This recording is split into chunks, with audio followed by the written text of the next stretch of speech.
Bien, damos la bienvenida a los que se conectan a este nuevo programa de Convive en Vivo. Iniciamos hoy miércoles 2 de noviembre y bueno, el tema de hoy es sin duda un aspecto que ha preocupado en el país por un hecho de bullying contra una niña de 12 años que bueno, fue víctima de acoso escolar. Quedó con graves heridas tras caer del cuarto piso de uno de los edificios de su colegio, el Colegio Sacó Oliveros.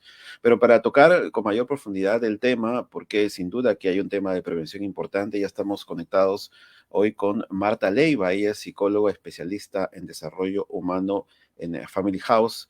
Ella está en Australia en este momento, nos atiende porque sin duda queremos que nuestra audiencia conozca esta problemática, conozca algunas sugerencias de la doctora, porque sí, es importante prevenir esto desde el hogar. Doctora, ¿cómo está? Muchas gracias por estar hoy en el programa. Un placer saludarlos. Bien, gracias. Bueno, yo quería empezar justamente con la pregunta que aparece en la temática principal, porque de repente es un aspecto que muchos padres omitimos, ¿no? Nos preocupamos a veces de la educación de los niños, de prevenir algún aspecto en su salud, pero no nos damos cuenta. De repente, cuando nuestro hijo o nuestra hija puede ser víctima de bullying en la escuela, lo que se ha escuchado de parte de muchos profesionales en el caso de nuestro país en los últimos días a propósito de este lamentable caso es que muchas veces las ganas de no ir al colegio, el mal humor, visiblemente la depresión es un aspecto que podría tomarse en cuenta. Pero le quería hacer la pregunta puntualmente a usted, doctora, si hay alguna conducta adicional que uno podría observar de sus hijos para prevenir estos hechos. Claro, bueno, en principio, ya que los padres de familia nos están escuchando, qué importante y qué interesante es tener que velar la salud psicológica de nuestros hijos. Cuando yo hablo de salud psicológica, estamos hablando de un bienestar interior que hace que uno tenga una buena resolución del yo y puede estar siempre con mucha capacidad de poder relacionarse con todo el mundo y poder enfrentar y tolerar circunstancias y situaciones. Cuando el psiquismo, podríamos decir así, tiene esta fortaleza del yo, esta resolución del yo, está con mejores defensas para enfrentar estas situaciones que en el día a día sí nos está atacando dentro de los jóvenes con esta forma tan agresiva de comunicación. ¿Cómo darnos cuenta?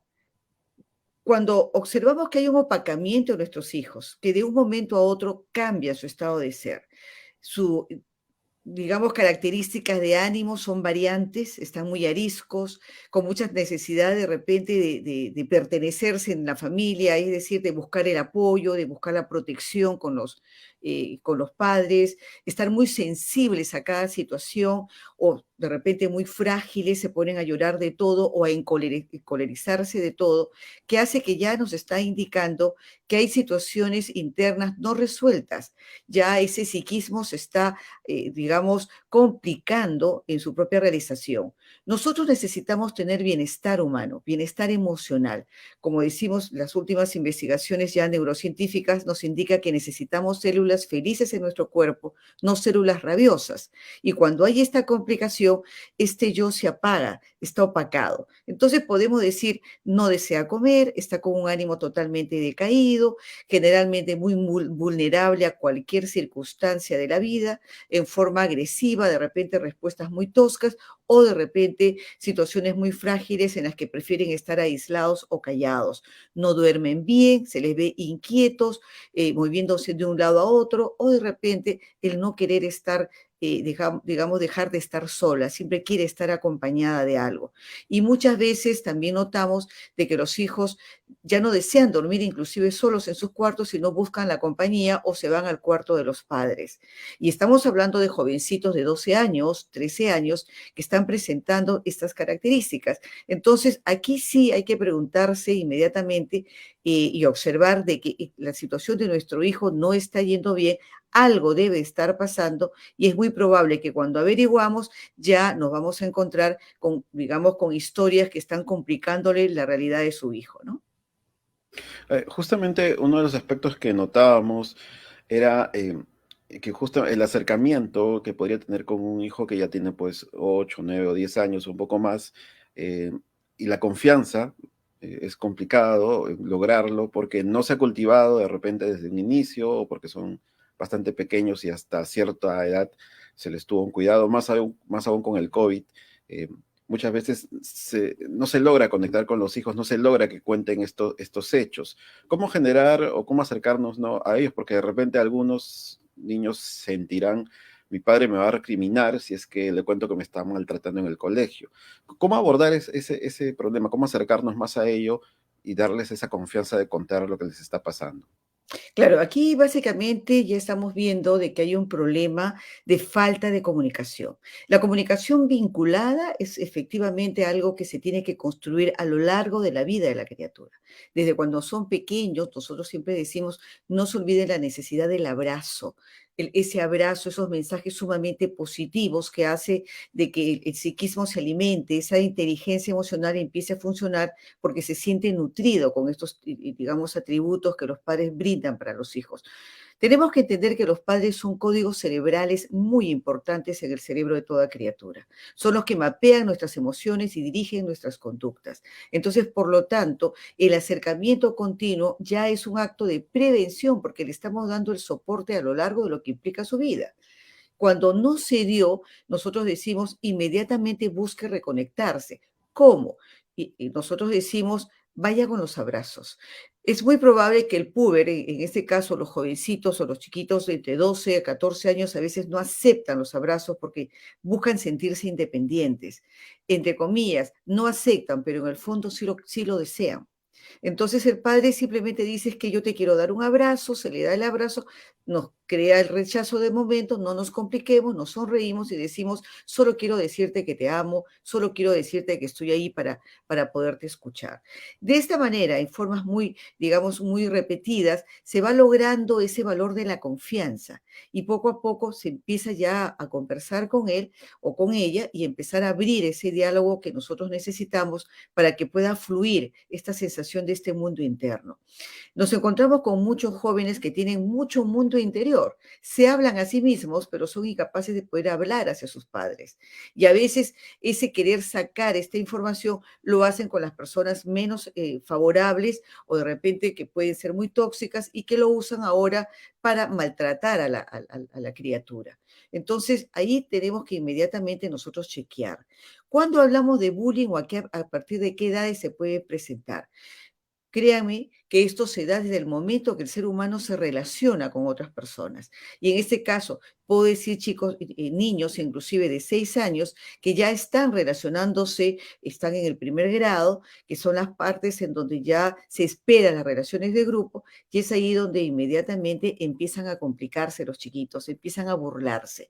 Ese tema de la burla es un punto tan crítico que eso tiene que ser corregido inmediatamente por sus tutores, por sus profesores o por los padres cuando están detectando esa condición. Hay muchos, digamos, papás que alaban estas condiciones e inclusive les parecen graciosos y lo aplauden. Cuando el niño da una disparatada en forma de sarcasmo o burla ante alguien y uno dice, qué ocurrente, y se empieza a reír, entonces ahí estamos nosotros ya creándole al niño que este mecanismo de hablar de esta manera es natural. Y ahí es donde viene el niño a confundir lo correcto de lo incorrecto. Usted sabe que los jóvenes que supuestamente son agresivos o tienden a decir improperios con mucha facilidad, es que el concepto de los deberías y no deberías no está resuelto en su mente. Lo que se puede hacer y no se puede hacer, lo que se debe respetar y hasta qué punto estamos con los límites de respeto y qué es lo que no debemos ejecutar. Todo esto no se ha armado en el cerebro de la criatura. Por lo tanto, inmediatamente nosotros tenemos que provocar de que en el colegio se insista constantemente al respeto entre las personas. Ese respeto y esa relación de empatía, de ponerse en el lugar de la otra persona, pero con la sintonía abierta de lo que puede ser. Entonces, y decimos nosotros, ¿qué ha pasado? El tema de pandemia nos ha detenido, nos ha generado más exacerbaciones en las formas de ser de cada uno uno, nos ha roto los niveles de comunicación. Cuando decíamos que curiosamente en la pandemia rescatábamos a la familia porque las teníamos a todos los miembros dentro del hogar en tiempos indefinidos y realmente no se llegó a dar como que quisiéramos haber logrado por la falta de no diálogo, el no saber cómo comunicarse adecuadamente y cada uno se fue sometiendo directamente a todos los aparatos electrónicos de comunicación. Los padres entraron en el teletrabajo, los hijos empezaron a quemar sus tiempos en los videojuegos cada vez más cargados de niveles de agresividad, la impulsividad empezó a elevarse y esto provocó muchas confrontaciones que de una u otra manera ahora nos está llevando a digamos, ciberbullying, donde encontraron los chicos que con todas estas tendencias de estos aparatos tecnológicos pueden pues en forma masiva burlarse públicamente de quien quiera o lanzarse ciertas ironías respecto a otras personas y tenerlos como presa fácil de fogue de sus agresiones. Entonces, inmediatamente nosotros tenemos que estar muy atentos para todo esto y poder definir qué es lo que tengo que corregir y que de todas maneras se tiene que corregir. Muchas Ujú. veces decimos, qué interesante es ver cómo justificamos.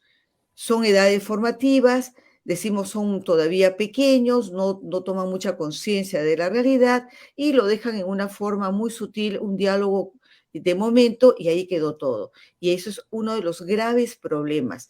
El adolescente o el puber o el niño debe de tener y sentir el límite del respeto.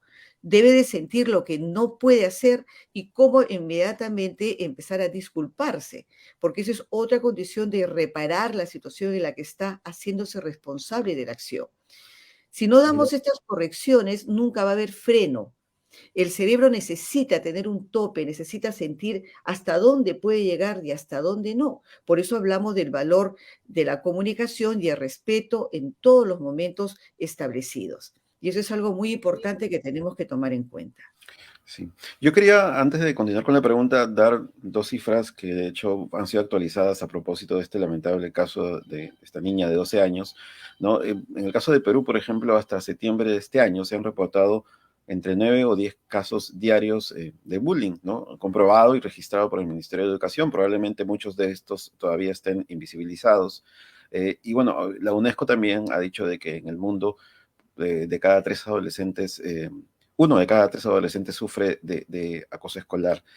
Yo quería centrarme ahora en la pregunta, también en la situación del colegio donde ha ocurrido este hecho, y es que es un colegio que tiene modelos de aprendizaje competitivos, ¿no? Es un colegio que, bueno, si bien en el lado positivo buscan que los chicos ingresen a la universidad cuando están en etapa escolar, hay una suerte de competencia interna que es sana a nivel educativo, pero muchos consideran que se está dejando de lado algunos principios importantes, como lo que usted acaba de mencionar, el respeto al otro, el hecho de que alguien se sienta superior al otro, podría generar ese ambiente también de alimentar el bullying, ¿no? Porque como este colegio hay varios, y curiosamente usted hablaba de las redes sociales, ¿no?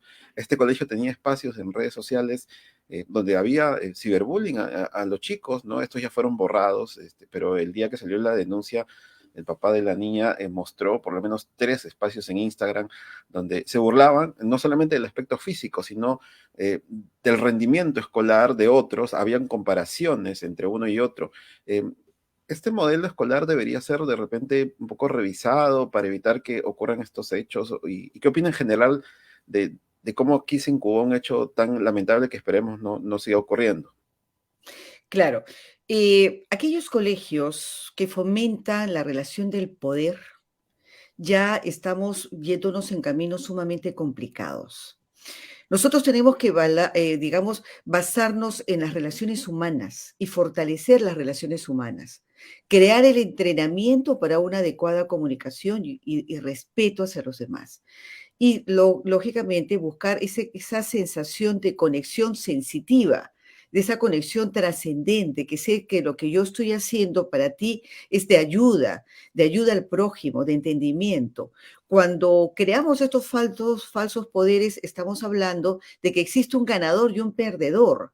Y cuando yo gano, entonces me genero ese falso poder de supremacía que hace que indirectamente busque aplastar a los demás. Y el momento de aplastar es donde lanzo las críticas, lanzo las burlas, lanzo las ironías y destruyo personalidades. Cuando nosotros nos basamos en un proceso de crecimiento trascendente, del saber de saberes y el poder compartir saberes para seguir avanzando en la vida, estamos hablando ya de integraciones de equipos, de integraciones de compañeros que están tratando ahora de enfrentar nuevas realidades para ver jugarse en el futuro para las universidades. Entonces, yo sé tal cosa y te comparto, tú sabes tal otra y me compartes. Porque acá a las finales todos vamos a lograr una meta de acuerdo a cómo yo me enfrente a ello. Si yo me baso, como le digo, en el respeto y la confianza y la condición de sentir el valor humano como tal, las diferencias se notan abruptamente. Pero si yo me voy estrictamente a un proceso competitivo, donde siempre tengo que apuntar a ser ganador, ya de por sí estoy aplastando a los demás, porque el ganador implica el tener que opacar a los demás. Pero cuando nosotros trabajamos con otra visión de equipo, de entendimiento, de ayuda mutua, de cooperación, de intercruce de informaciones, intercruce de conocimientos, de actividades y ocurrencias inclusive, le estamos dando la opción a que mire la vida con mayor optimismo. Ojo que el optimismo activa mucho la motivación y la motivación es el impulso para la realización de cualquier actividad que uno quiere tener. Esos son los mecanismos que se tienen que manejar en los colegios. El aprendizaje con placer es un aprendizaje que te permite respetar a los demás, gozar de lo que estás recibiendo y compartir con lo que tú estás entendiendo. Si esta situación se da en este nexo, entonces tengan a bien de que este grupo de jóvenes se van a integrar y no se van a atacar. Pero si vamos por el otro lado, creando individualidades, buscando condiciones competitivas para demostrar quién puede más y entremos a un espíritu guerrero, pues definitivamente los estamos llevando a la confrontación, a sacar los niveles agresivos que muy probablemente no están resueltos todavía desde casa, porque desde ahí viene la carga emocional. Entonces, todo eso confluye y crea un caos. Y lo que estamos viendo, ¿qué ha pasado? Estamos hablando de dos seres que están comprometidos, perdón, porque el que bulea tiene niveles agresivos muy altos y el que recepciona el bullying también tiene niveles de personalidad comprometidos. Ambas personalidades están en conflicto. Por lo tanto, hay que atender a todos en generalidades. Yo en muchas oportunidades, cuando conversaba con varios directores que pedían digamos, ciertos asesoramientos, le decía, lo primero que tienen que hacer es buscar integrar a sus alumnos. ¿Cómo es posible que chicos que han ingresado inclusive en centros escolares desde pre-kinder, toda la inicial, toda la primaria, pasado para secundaria, están enfrentándose con estos problemas de bullying cuando se supone que ellos han debido haber sido conectados, relacionados entre hermanos, hermanos de colegio, de compartir estudios, hermanos académicos, que hacen que la secuencia se vea pues mucho más fortalecida y se encuentren luego en ambientes enriquecidos. Me he encontrado digamos, con grupos escolares que han seguido ese patrón y usted ve que inclusive hasta después del colegio se siguen buscando, se siguen apoyando y hay ese concepto de hermandad. Pero me he visto en otros en donde se difiere y hay conflictos y se observa en los años escolares. ¿Qué pasó? Es que los colegios tienen que tener un seguimiento muy armónico. A veces me dicen que hay ciertas maneras o códigos digamos, de enseñanza durante la primaria y cuando pasan a la secundaria todo eso se rompe. Todo tiene que ser una secuencialidad. Nosotros somos la sumatoria de todas las experiencias vividas y sentidas. Por lo tanto, tenemos que ir regulando cada espacio, pero en una línea de crecimiento. Por lo tanto, lo que ha sucedido en este colegio es muy probable esa sensación de individualismo, de competencia, que se van al ganador, pero esa política hace de que ese ganador aplaste a los demás. Y ahí viene ahora la rudeza de quiénes avanzan, quiénes no, y cómo se entorpecen entre ellos.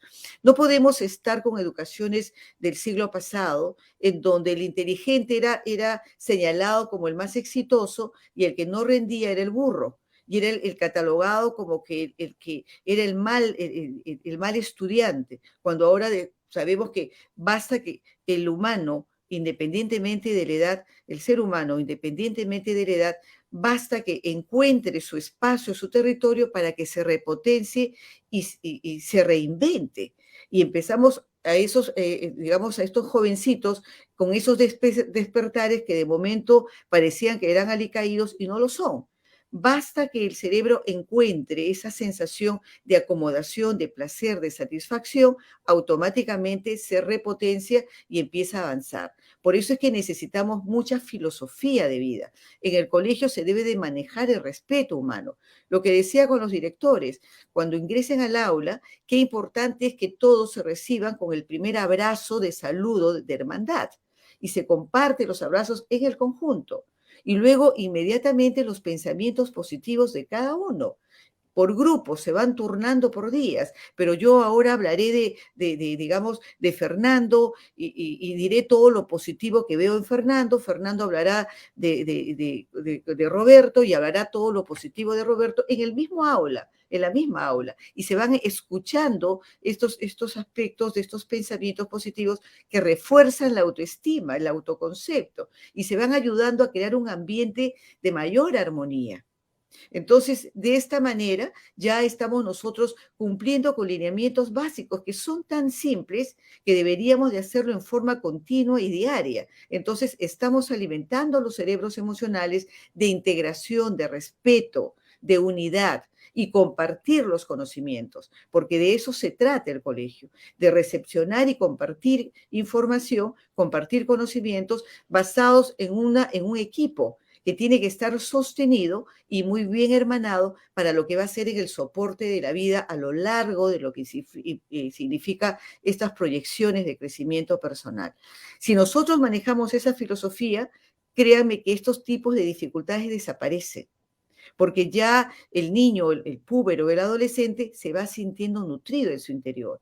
Muchos de estos problemas son por esos vacíos y para esto también tener que ver que todos los centros escolares gocen de equipos psicológicos, de profesionales, psicólogos totalmente entrenados y Ujú. con el número suficiente y requerido para poder asistir, digamos, al plantel entero, porque me encuentro con colegios que pueden tener grupos, digamos, mayoritarios de alumnos y existe un solo psicólogo, lo cual es imposible en los sistemas de trabajo. Tiene que haber equipos de trabajos muy coordinados, muy sustentados, que estén justamente vigilando el crecimiento armónico del ser humano basado en los valores de sentimientos, de relaciones, de respeto. Y eso se logra justamente educando las emociones, fortaleciéndolas.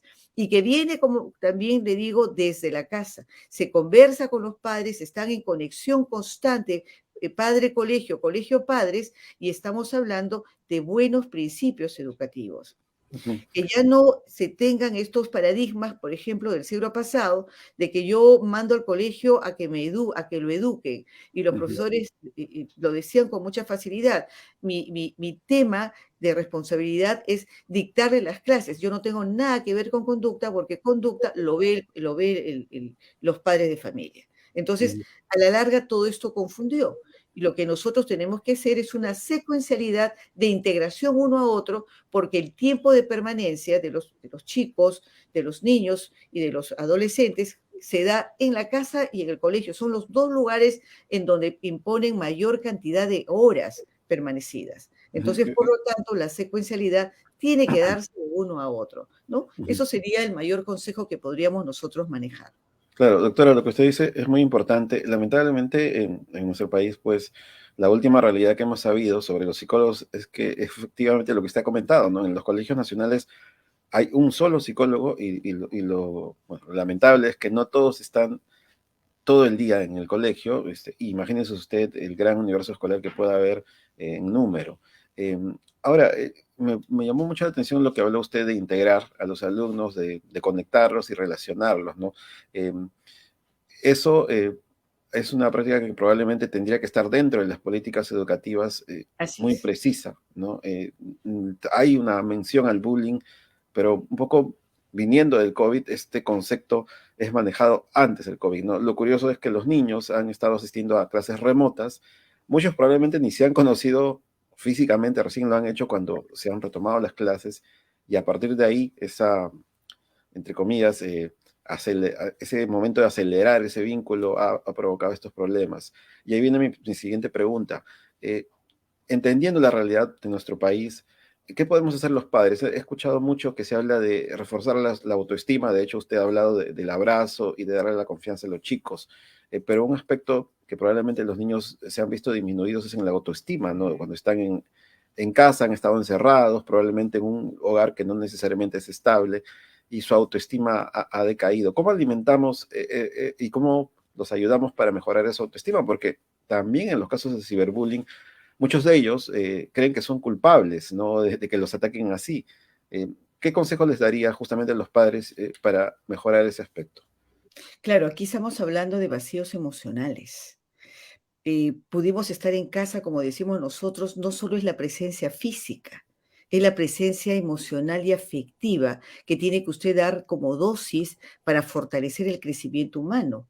Educamos emociones, pero esa educación emocional está basada justamente en las relaciones, de cómo usted se acerca, qué capacidad empática tiene usted con su hijo. Siempre decimos, cuando usted se está comunicando con su hijo, primero observe qué rostro le está disparando. Hay un rostro de apertura, hay una mirada suave de entendimiento. Si usted quiere corregir, ¿qué le enseñó a gritar para corregir? Cuando uno grita, el cerebro más bien se defiende y digamos, corta lo que está escuchando. Por eso que los padres dicen, ¿cuántas veces te he tenido que decir lo mismo y todo cambia? Porque siempre utiliza ese tipo de voz. Pero si usted se mantiene sereno, lo, le lleva el diálogo al hijo, lo mira muy serenamente, la mirada directa hacia los ojos, muy serenamente, no que imponga o coma con la mirada, sino en una mirada tranquila, sutil, de confianza. Usted puede corregir todo lo que quiera porque el cerebro automáticamente de su hijo está en apertura, recepciona la información. Pero si usted grita, el cerebro se defiende y corta todo tipo de entrada y la información no ingresa. Por eso es que también decíamos que de los castigos físicos deteníamos conductas, pero no cambiábamos en las conductas.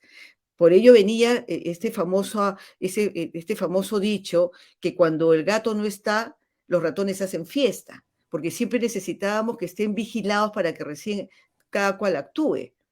Por lo tanto, ahora decimos, tú eres responsable de ti mismo, no necesitas que te vigilen, es tu responsabilidad las acciones porque hay un compromiso de tu palabra, de lo que tú quieres hacer.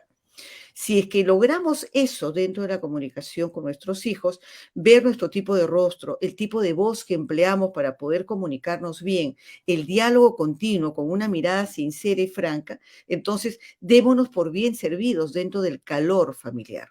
Pero si esto no se da y estamos hablando que los padres están ocupados en sus acciones, los hijos independientes en sus videojuegos o puestos en computadoras a largas horas de momento, definitivamente estamos hablando de vacíos psicológicos. Y esto es un grave problema porque estos vacíos son los que llevan a los resentimientos, a esa sensación de baja autoestima, de no saber realmente quién soy y empiezo yo a levantar estados agresivos porque necesito poder de una u otra manera.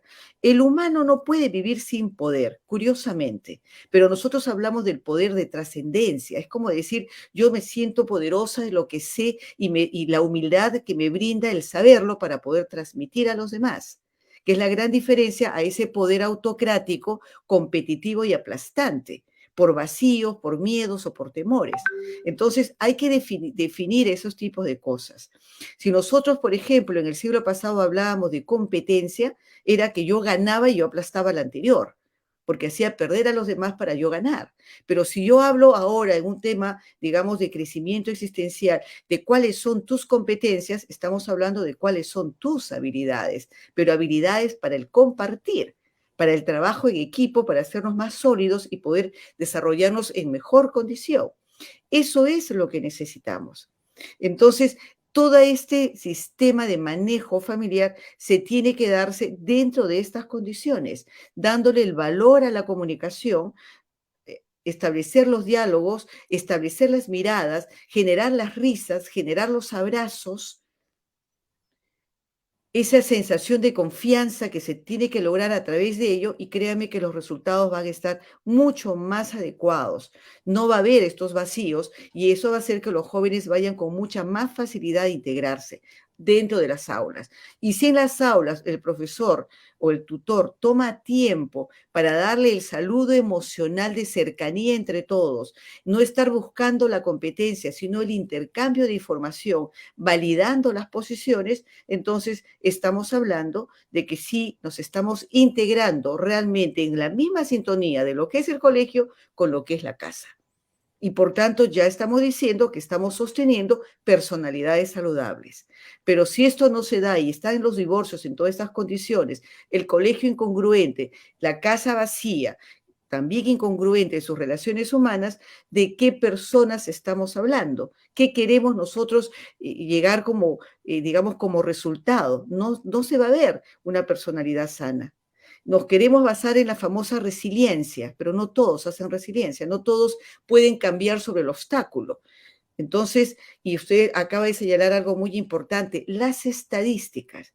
Las estadísticas nos están indicando de que los grupos, digamos, en cuanto a la relación numérica de los que generan estos problemas de bullying, cada vez se está incrementando más. ¿Qué nos está pasando? Por lo tanto, acá decimos, denle atención a la personalidad, enfóquense en formar personalidades saludables, brinden los estados emocionales adecuados para que estos cerebros infantiles o puberales empiecen a condicionarse bien, teniendo los frenos de saber qué debo y qué no debo de hacer, teniendo un territorio de respeto basado justamente en la confianza, con los valores muy puestos y muy definidos. Con todo ello, estamos logrando seres humanos de calidad. Muchas gracias, doctora, por compartir con nosotros estos importantes consejos y, bueno, y sugerencias. De hecho, eh, atendemos lo que usted ha dicho, que esto también tiene que venir desde el hogar. Los padres, de hecho, tenemos que formar también personas con valores en la sociedad. Les Así es. agradecemos, le agradecemos mucho por esto y también esperemos que en el caso de Perú las autoridades tomen en serio mucho de lo que usted ha comentado, ¿no?